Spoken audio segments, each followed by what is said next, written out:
Welcome to MitoCast by Mito Foundation. We share information and resources to support people with Mito, their families, and the wider community. All content is created by Mito Foundation. AI text-to-voice technology is used only for the production to make our resources easier for everyone to access. Have you ever left a medical appointment thinking, I forgot to ask half my questions? We've all been there. Today we're chatting about how a little preparation can help you make every appointment count. Whether you're an adult living with Mito, or a parent or carer supporting a child, being prepared can make those appointments so much easier. It really can. Medical appointments can feel rushed or overwhelming, especially when there's a lot to cover.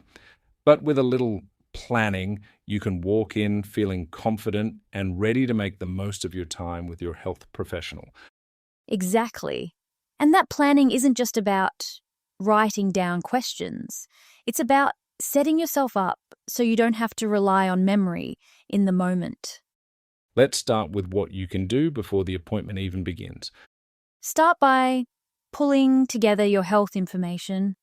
That includes your current medications and supplements, allergies, past surgeries, major health events, and details about other health professionals you see, like a dietitian or physio, and why you see them. If you've had genetic testing, bring those reports too, and include any relevant family medical history. If you're caring for a child, it's the same idea, but focus on what happens day to day. You could write things like tired after school, needs help with showering on tough mornings, or missed a few school days due to fatigue. Simple notes like that help your doctor see the real picture of how Mito affects your child's life. Describing symptoms can be tricky. What can we do to make this easier for ourselves? Try noting when they happen, what makes them better or worse, and how they affect things like cooking, work, or getting around. You're really just giving your care team a snapshot of what a week looks like for you. It helps to think about what you want from the appointment too. Maybe it's managing fatigue, getting advice on medications, or discussing new supports. Having that clear goal helps you use your time wisely. A bit of preparation before you walk in can save a lot of time during the appointment. Now let's talk about what to bring with you. Pack your Medicare card, any concession or private health cards, referral letters, and test results if they haven't already been sent to your doctor. Bring your medication list, or even the medicines themselves. And don't forget your questions list. If you use My Health Record, check that your prescriptions and test results are up to date. It helps new health professionals get the full picture of your care. And if you use electronic prescriptions, you can keep them on your phone instead of carrying paper scripts. It's one less thing to worry about on the day. If you can, take a printed copy of the Australian Patient Care Standards for primary mitochondrial disease. We've included a link to these in the episode description. The Australian Care Standards for Mito are a great way to start a conversation with health professionals who might be less familiar with Mito. The Question Builder tool from Health Direct and the Australian Commission on Safety and Quality in Healthcare is also worth a look. It helps you prioritise what you want to ask so you don't forget the important stuff. And accessibility is just as important as preparation. Absolutely. If you need wheelchair access, an interpreter, or extra time, let the receptionist know when you book.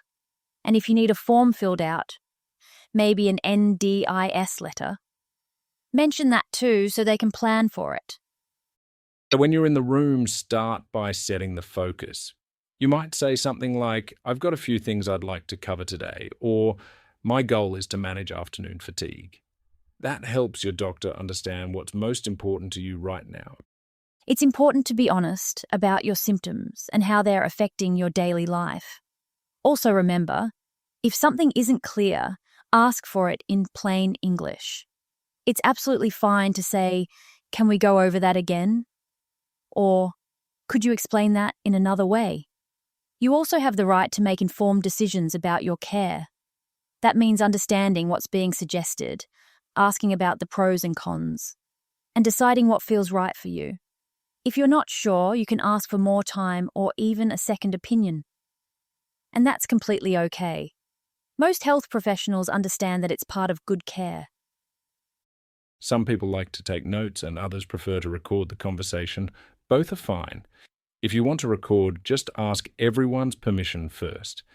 And if you find appointments stressful, take a support person with you.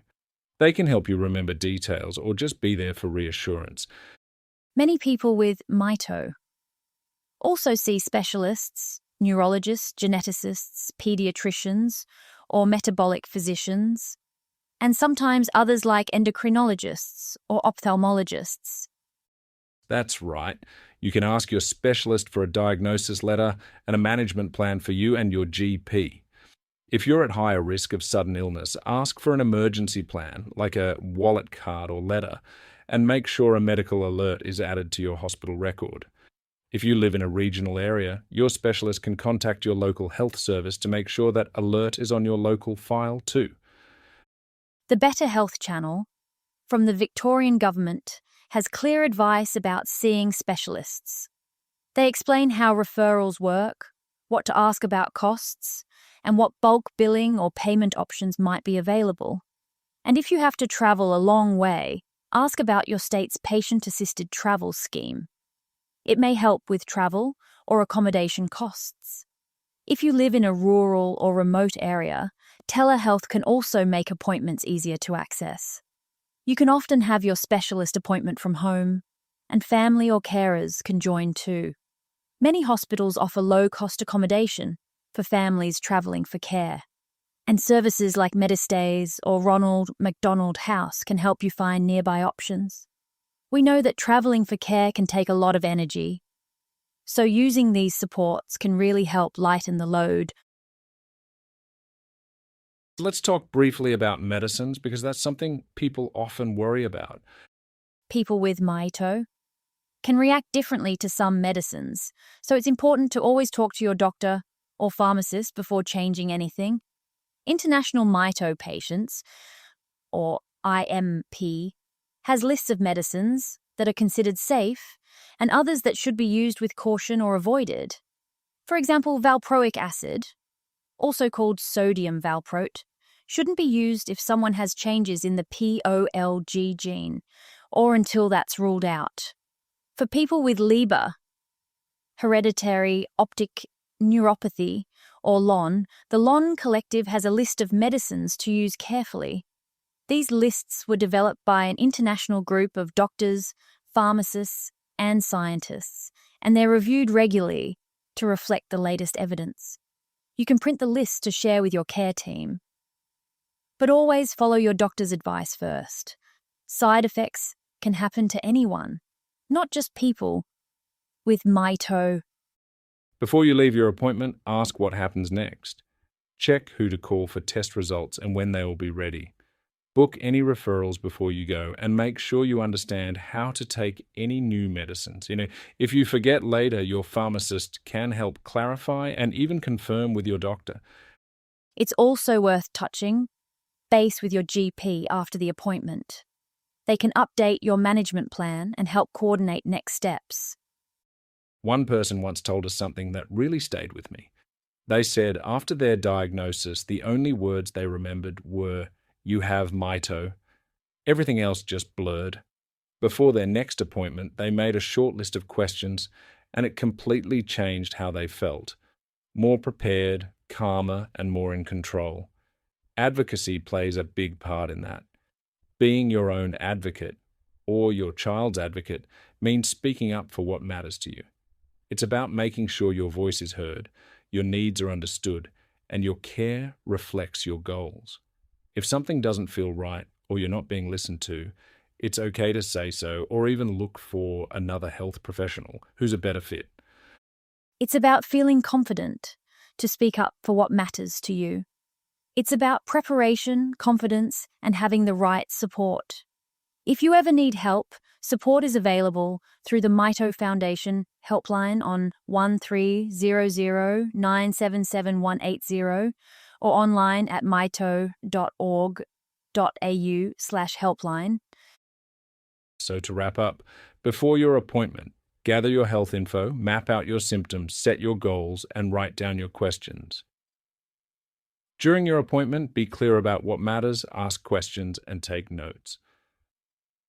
After your appointment, follow up on results, confirm next steps, and update your GP. And remember, you always have the right to ask for a second opinion if something doesn't feel right. It's a lot to think about, but the more you do it, the easier it becomes. Exactly. Plan, participate, and follow up. That's how you take an active role in your care and make each appointment count. You've been listening to MitoCast by Mito Foundation. To learn more or find support, visit mito.org.au or call our helpline on 1300977180. Make sure you follow MitoCast wherever you listen to this podcast to help us spread the word by sharing it with others impacted by Mito. Thanks for listening.